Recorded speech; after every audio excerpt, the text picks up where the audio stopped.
One sword keeps another in the sheath. Sometimes the threat of violence alone is a deterrent. Sometimes by taking a life, others can be preserved.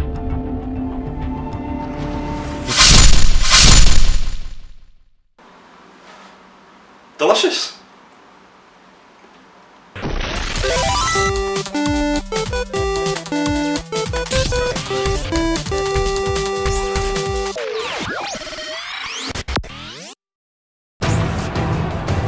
Ninjas! They'll never go out of style, they always look cool in black, and this one even completes the look with a pair of killer heels. It's all about the confidence, eh, Raiden? Metal Gear Rising has been a bit of a cursed chalice, being cancelled by Konami's in-house team and reborn under Platinum Games. Maybe it's because they found it hard to know what to do with Raiden, who counts as one of the least popular characters in the Metal Gear series. The Bitsocket boys have always loved him, but the rest of the world weren't interested until he cropped up in NGS4, dancing around with a sword in his hand and spewing well, I think that white stuff's meant to be artificial blood. Look, Kojima loves these sexual metaphors, alright? Just listen to Raiden's mission briefing here. Slice them open and extract their fluids. Extract their fluids? Alright, but maybe we shouldn't tell Raiden's wife anytime soon. She's already scared of him on account of him being a mentally disturbed and violent psychopath. You see, what Platinum Games have given us here is a bloody, violent, sickeningly stylish murder simulator, where you live out your fantasy of being a ninja and cutting down everything, and I do mean everything, in your path with your sword. The game kicks off with the volume turned up to 11, and it never quietens down. You're, well, eased into things by squaring off against a giant Metal Gear Ray, then a chase through the streets, onto a train, to a boss fight where Raiden fails in his mission to protect the Prime Minister and gets his eye chopped out by a Spanish cyborg samurai. It yearns to bathe in the blood of your enemies. It's a pretty mental start to the game, but it sets the scene for what follows throughout. At its most basic level, the game is pretty much just a series of very bloody fights, punctuated by chases, a couple of short mini-games, and of course, big mental boss battles. There are times in the game where you can, in classic Metal Gear style, hide in a cardboard box and stealthily sneak your way through, but getting caught is never too much of a problem because the fights are well good. A ninja action game is nothing without a good enough fighting system. Metal Gear Rising, I think, will be quite polarising, but it works really well for me.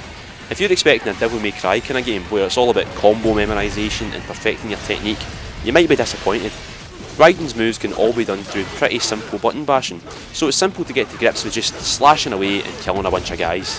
In fact, bashing away at the attack buttons and running about with Raiden's ninja run can sometimes make you feel a bit, well, invincible.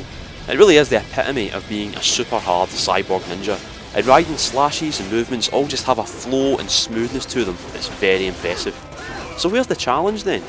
Well, by taking the focus off memorisation and tricky combos, Rising's real challenge is in space management.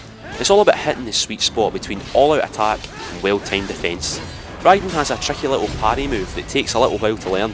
At first you'll curse the game for being seemingly unintuitive, but eventually it'll click, and when you learn how to time your parries perfectly, that opens up Raiden's other big ninja selling point, free cutting. Free cutting is a bit like playing Skyward Sword without a Wii controller. You can freely choose any angle to swing your sword, and precision cutting nets you rewards. It's a great system, but again it takes a bit of learning to get good at. Using both analog sticks to move and change your angle is a bit like rubbing your tummy and patting your head, but getting good at it is pretty satisfying. It's also very addictive. Sometimes I just found myself stopping the constant forward onslaught and finding things to just cut. Lampposts, crates, columns. I just stand there and slowly, precisely cut things down. Or, if I was feeling a bit mental, just chop them into a million pieces like a madman. Now, a lot of Metal Gear fans have had a problem with the style of Metal Gear Rising since Platinum took the helm. It's pretty over the top, I have to admit, but the fans will get some comfort from the stealth sections, little cameos and other Kojima hallmarks, like the well-produced cutscenes and bosses with needless but welcome sob stories. I lost my whole family, everything. It's hard to feel sorry for these guys though, because they're all psychopaths. The fights themselves are great though. Every one of them is hinged on a different gameplay hook. I've deliberately not recorded too many of these boss fights because the later ones are a great surprise, if a little goofy. The plot is all over the place though, but that's no surprise after Metal Gear Solid 4.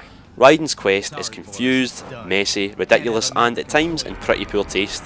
The script is full of pop culture references, but it also makes reference to big, important events in world history, and the overall ridiculousness of the game undermines that, to the point of borderline offensiveness. It's good for a laugh at times though.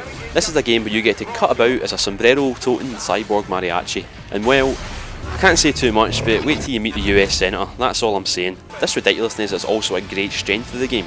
For ages, I've wanted to play some of my favourite moments in anime and Japanese films, and Metal Gear Rising channels all the right influences, from Kashern to Lupin the Third and beyond.